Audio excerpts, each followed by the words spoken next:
سلام. سلام قربان جانم. یه نیم کیلو سوسیس میخواستم با 2 تن.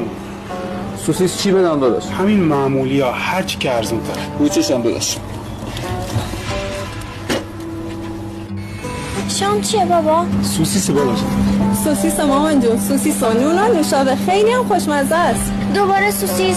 من قرار نبود امشب وسیله بگیریم برنج و مرغ درست کنیم. بابا جون عزیزم، این مغازه برنج و اینجور چیزا نداره. فردا میریم از یه مغازه دیگه میگیریم، مامان برات درست میکنه. باشه؟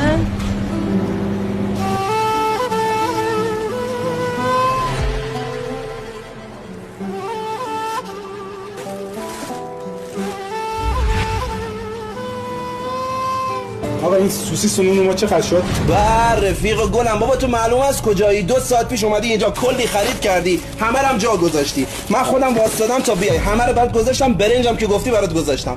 در ضمن عمو جون کلی به این بابات افتخار کن. ما یه زمانی با هم دوست بودیم، کلی هوای منو داشته، بهم پول قرض داده. همین بابات کمک کرد من این هایپر رو انداختم. خیلی با هم رفیقیم. راستی شماره قبلیم پاک شده، اینم شمارم، هر وقت کاری داشتی بهم زنگ بزن.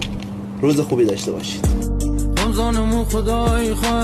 ببین من اصلا تو رو نمیشناختم، همه حرفاتون رو همینجوری شنیدم. منم مثل تو این روزای سخت و خوب گذروندم، فقط میخواستم جلوی زن و بچه شرمنده نشی، سر تو بگی بالا مرد.